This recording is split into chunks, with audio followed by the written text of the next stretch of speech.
Friends, మార్చి 25, 2024 సోమవారం నాటి news పేపర్లో కరెంట్ అఫైర్స్ ఒకసారి గమనించండి. 4 ఏళ్లుగా మూత వెళ్ళిపోతూ వాత అని చెప్పి తాజాగా 15% ఆస్తి పన్ను పెంచడం జరిగింది ఆంధ్రప్రదేశ్ ప్రభుత్వం ఆస్తి మీద. కాబట్టి ఆస్తి హక్కు గురించి ఒకసారి తెలుసుకోండి.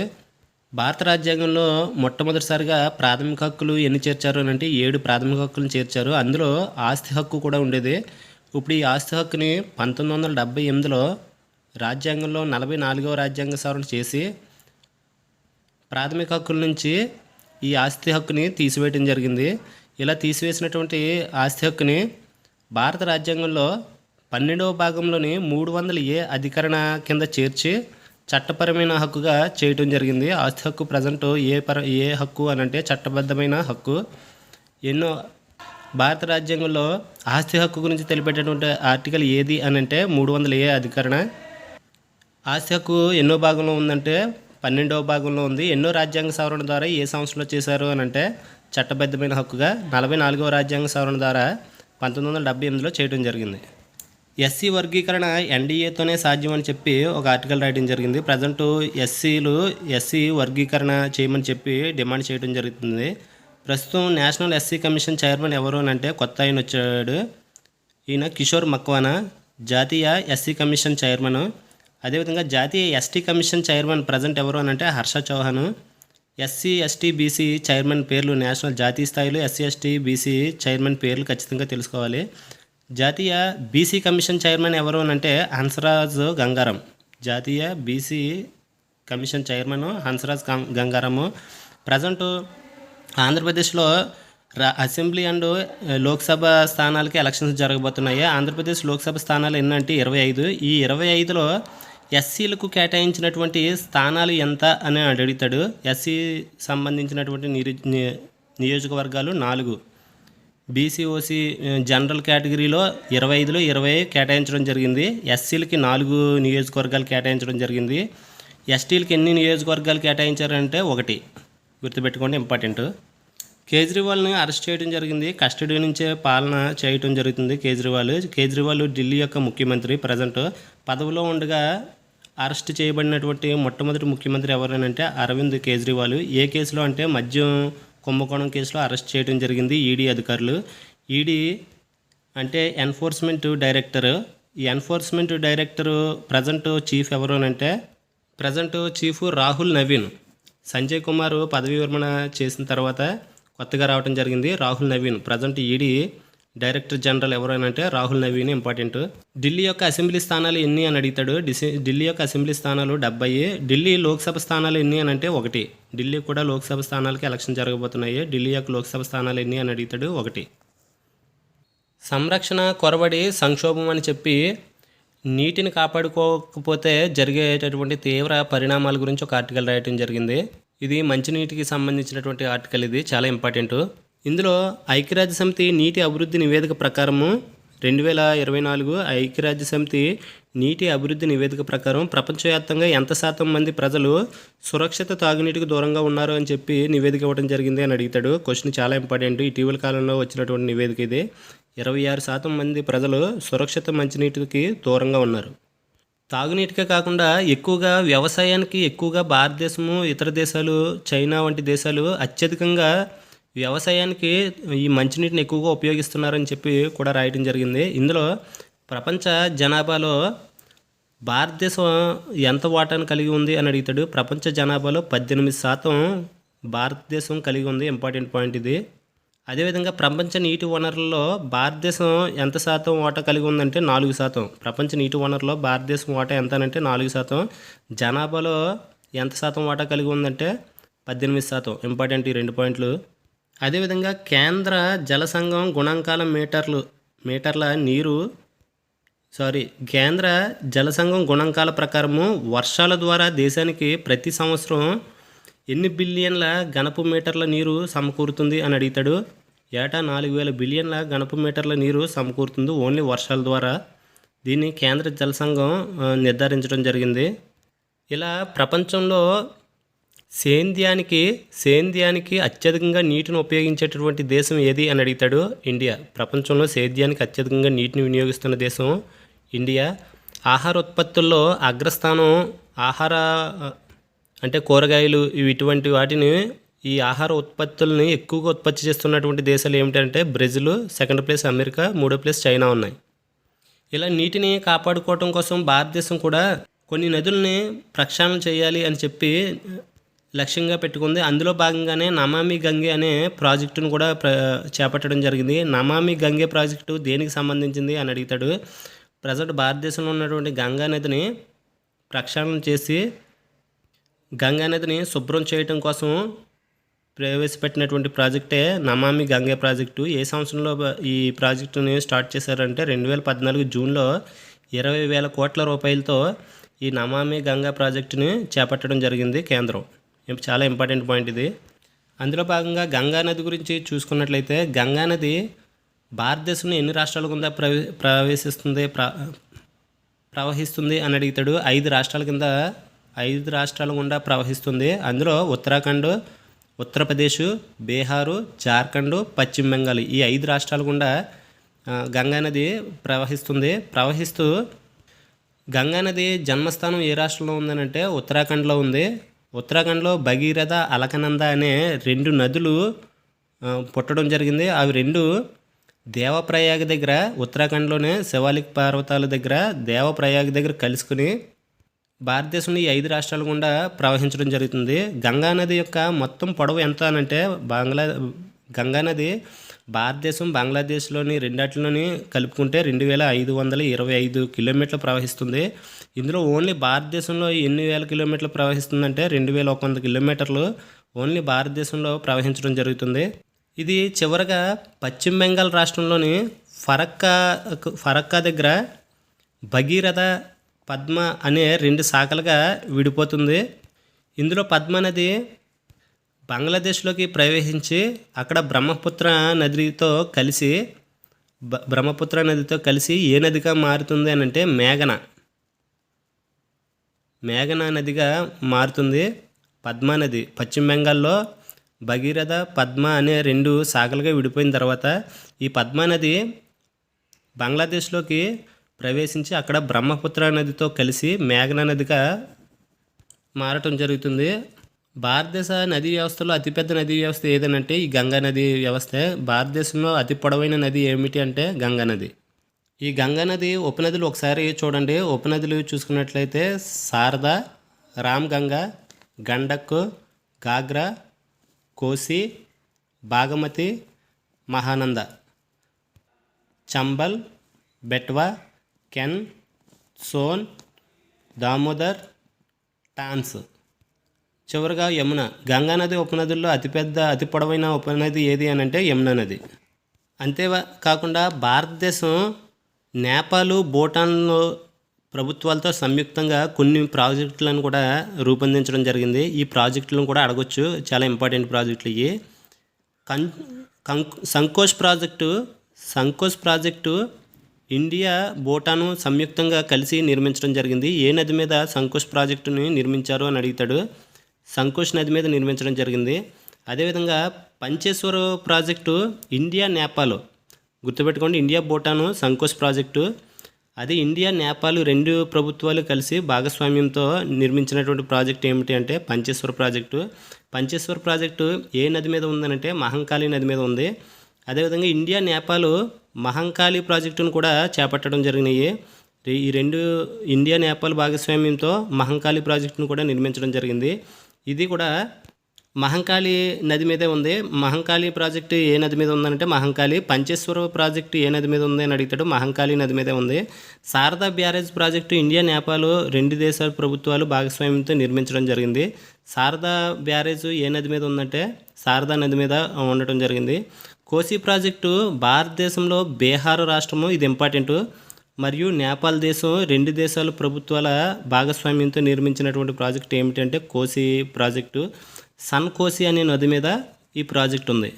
అదేవిధంగా కొన్ని అంతర్జాతీయ వివాదాస్పద ప్రాజెక్టులను కూడా గుర్తుంచుకోండి. కొన్ని అంతర్జాతీయ వివాదాస్పద ప్రాజెక్టులు ఏమిటి అంటే తపయిముక్కు ప్రాజెక్టు ఏ నది మీద ఉందంటే బారక్ నది మీద ఉంది.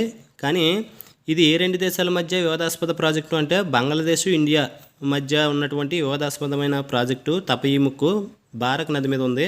అదేవిధంగా తీస్తా నది మీద ఉన్నటువంటి ప్రాజెక్టు తీస్తా నది మీద ఉంది. ఇది భారత్ బంగ్లాదేశ్ దేశాల మధ్య ఉన్నటువంటి వివాదాస్పద ప్రాజెక్టు. పంచేశ్వరు మహంకాళి నది మీద ఉంది. ఇండియా నేపాల్ మధ్య ఉన్నటువంటి వివాదాస్పదమైన ప్రాజెక్టు. తనక్పూర్ ప్రాజెక్టు శారదా నది మీద ఉంది. ఏ నది మీద ఉంది అన్నది అడుగుతాడు. ఇది ఇండియా నేపాల్ మధ్య ఉన్నటువంటి వివాదాస్పద ప్రాజెక్టు. జాయింగ్ము బ్రహ్మపుత్ర నది మీద ఉంది. ఇండియా నేపాల్ యొక్క వివాదాస్పద ప్రాజెక్టు. ఇంపార్టెంట్, ఎందుకంటే ఇండియా చైనాకి ఎప్పుడు యుద్ధం జరుగుతుందో చెప్పలేము. ఈ రెండు దేశాల మధ్య ఎప్పుడు గొడవ జరుగుతుంది కాబట్టి ఈ రెండు దేశాల మధ్య ఉన్నటువంటి వివాదాస్పద ప్రాజెక్టులను అడగడానికి ఛాన్స్ ఉంటుంది. జాంగ్ము ప్రాజెక్టు ఏ నది మీద ఉందంటే బ్రహ్మపుత్ర నది మీద ఉంది. బాగ్లీహార్ ప్రాజెక్టు ఏ నది మీద ఉందంటే చెనాబ్ నది మీద ఉంది. పాకిస్తాను భారతదేశం మధ్య ఉన్నటువంటి వివాదాస్పదమైన ప్రాజెక్టు. భారత్కి పాకిస్తాన్కి కూడా ఎప్పుడు గొడవలు జరుగుతుంటాయి కాబట్టి ఈ ప్రాజెక్టు కూడా చాలా ఇంపార్టెంటు. బాగ్లీహార్ ప్రాజెక్టు ఏ నది మీద ఉంది అని అడుగుతాడు, చెనాబ్. లేకపోతే బాగ్లీహార్ ప్రాజెక్టు ఏ రెండు దేశాల మధ్య వివాదాస్పదమైన ప్రాజెక్టు అని అడుగుతాడు, భారత్ పాకిస్తాను. కిషన్ గంగా ప్రాజెక్టు కిషన్ గంగా మీద నది మీద ఉంది. ఇది భారత్ పాకిస్తాను దేశాలకు సంబంధించినటువంటి వివాదాస్పదమైన ప్రాజెక్టు. ఈ కిషన్ గంగా ప్రాజెక్టు పరిష్కారానికి ఈ కిషన్ గంగా ప్రాజెక్టు సమస్య పరిష్కారానికి బ్రిటన్కు చెందినటువంటి స్వీబెల్ కమిటీ నియమించడం జరిగింది. సంకోజ్ ప్రాజెక్టు సంకోజ్ నది మీద ఉంది. ఇండియా భూటాన్ యొక్క ఇండియా భూటాన్ దేశాల మధ్య ఉన్నటువంటి వివాదాస్పదమైన ప్రాజెక్ట్ ఇది. అదేవిధంగా భారతదేశంలో రెండు రాష్ట్రాల మధ్య వివాదాస్పదమైన ప్రాజెక్టులు కూడా గుర్తుపెట్టుకోండి, చాలా ఇంపార్టెంట్.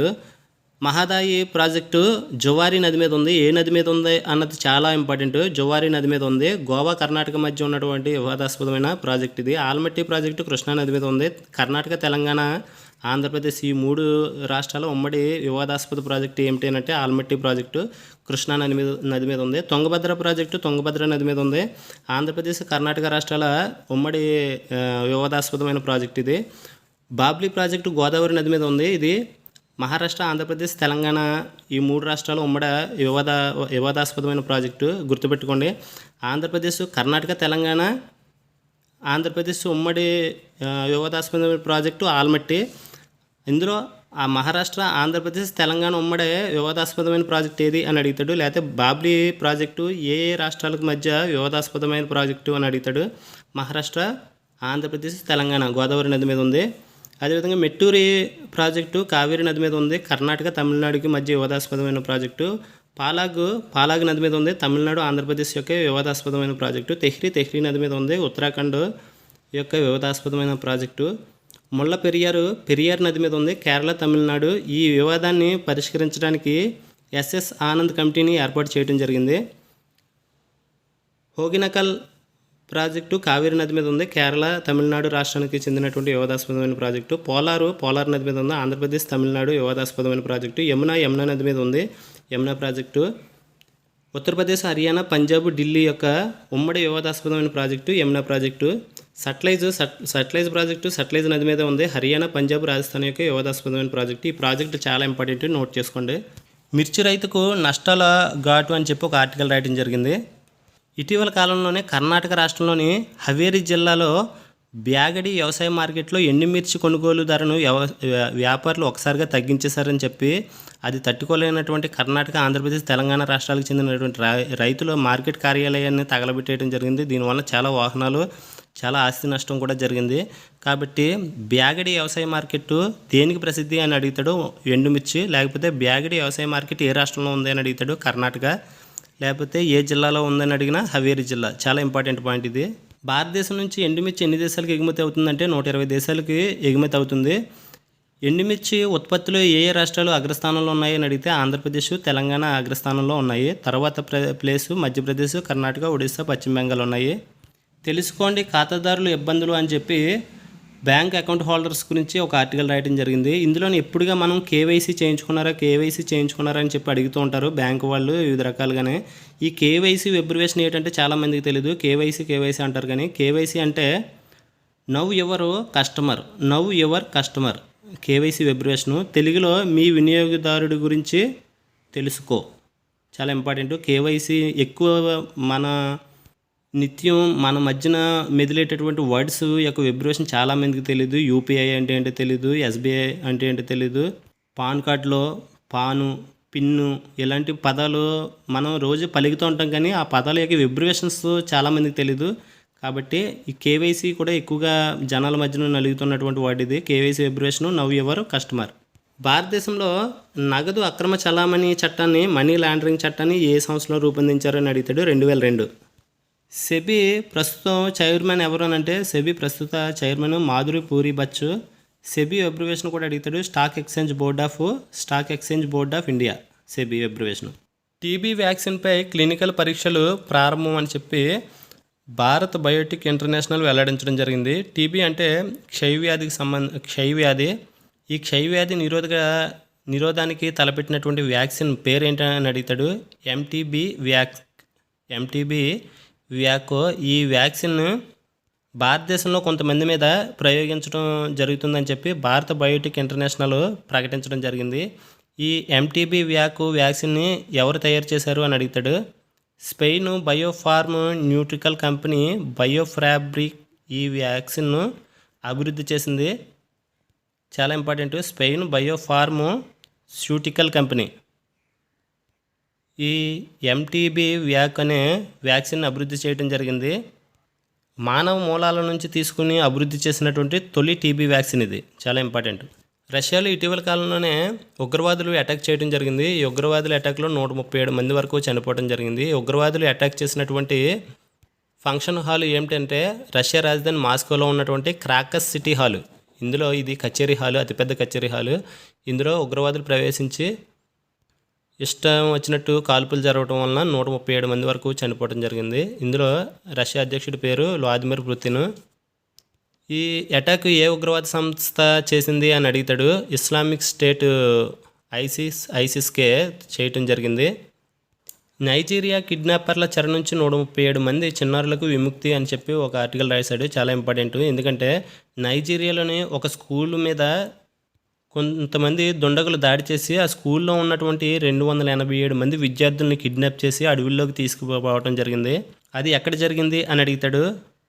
కడునా రాష్ట్రం కురిగా పట్టణంలో ఓ పాఠశాలలో 287 మంది విద్యార్థులను ఈ నెల 7వ తేదీన సాయుధ దుండగులు అపహరించుకుపోవడం జరిగింది. కాబట్టి కుడునా రాష్ట్రం లేకపోతే కురిగా పట్టణం ఏ దేశంలో ఉన్నాయి అని అడుగుతాడు. నైజీరియా దేశంలో ఉండటం జరిగినాయి. అందులో 137 మందిని జంఫరా రాష్ట్రం నుంచి రక్షించడం జరిగింది. జంఫరా రాష్ట్రము, కుడునా రాష్ట్రము, కురిగా పట్టణము గుర్తుపెట్టుకోండి. ఏ దేశంలో ఉన్నాయంటే నైజీరియా. ప్రస్తుతం నైజీరియా అధ్యక్షుడు ఎవరు అంటే టినుబు నైజీరియా అధ్యక్షుడి పేరు. నిస్సార్ ఉపగ్రహ ప్రయోగం ఆలస్యం అని చెప్పి ఒక ఆర్టికల్ రాయడం జరిగింది. ఈ నిస్సార్ ఉపగ్రహాన్ని ఏ దేశాలు సంయుక్తంగా తయారు చేస్తున్నాయి అని అడుగుతాడు. భారత్, అమెరికా సంయుక్తంగా నిర్వహించనున్నటువంటి నిస్సార్ ఉపగ్రహ ప్రయోగం ఆలస్యం కానుంది. ఈ 2 దేశాలు భారత్, అమెరికా అంతరిక్ష పరిశోధన సంస్థలైనటువంటి నాసా, ఇస్రో ఈ 2 కలిపి ఈ నిస్సార్ ఉపగ్రహాన్ని అభివృద్ధి చేసి ప్రయోగించడానికి ప్రయత్నిస్తున్నాయి. నిస్సార్ విబ్రివేషన్ కూడా అడుగుతాడు. NISAR abbreviation NASA, ISRO synthetic aperture radar. NISAR N అంటే నాసా, ఐ అంటే ఇస్రో, ఎస్ అంటే సింథటిక్, ఏ అంటే ఎపర్చరు, ఆర్ అంటే రాడార్. అబ్రివేషన్ గుర్తుపెట్టుకోండి, ఇంపార్టెంట్. ఈ ప్రయోగాన్ని ఏ అంతరిక్ష సెంటర్ నుంచి ప్రయోగిస్తారంటే ఆంధ్రప్రదేశ్లోని తిరుపతి జిల్లాలోని శ్రీహరికోట షార్ నుంచి ఈ ప్రయోగాన్ని చేయవలసి ఉంది. కానీ కొన్ని కారణాల వలన ఇంకా ఆలస్యం అవుతుంది అని చెప్పి ఏప్రిల్ నెలాఖరున చేస్తామని చెప్పి ప్రకటించడం జరిగింది. ఈ ప్రయోగం దేని గురించి, నిస్సార్ ప్రయోగం దేని గురించి చేస్తున్నారు అని అడుగుతాడు. హిమనీ నదాలలో మార్పులను పరిశీలించడము, చిత్తడి నేలలను, అడవులను అత్యంత స్పష్టంగా పర్యవేక్షించడం వంటి సేవలను నిస్సార్ అందిస్తుంది. ఇంపార్టెంట్, చాలా ఇంపార్టెంట్. నిస్సార్ ఉపగ్రహం దేని గురించి ప్రయోగిస్తున్నారు అని అడుగుతాడు. దాని యొక్క ఉపయోగం ఏంటి అని అడుగుతాడు. లేకపోతే ఏ 2 దేశాలు కలిసి అంతర్జాతీయ అంతరిక్ష పరిశోధన సంస్థలు కలిసి ఈ ఉపగ్రహాన్ని అభివృద్ధి చేస్తున్నాయి అని అడుగుతాడు. ఛాంపియన్ క్రీడల విషయానికి వస్తే ప్రజెంట్ పురుషుల ఐపీఎల్ జరుగుతుంది. పురుషుల ఐపీఎల్ ఎన్నో సీజన్ అని అంటే 17వ సీజన్ జరుగుతుంది. ప్రజెంట్ 2024 ఉమెన్స్ ప్రీమియర్ లీగ్ కూడా జరిగింది. 2024లో ఉమెన్స్ ప్రీమియర్ లీగ్లో విజేత ఎవరు అని అంటే RCB, ladies RCB team 2024 women's premier league winner. Women's premier league ఎన్నో సీజన్ అని అంటే 2024లో నిర్వహించింది 2వ సీజన్.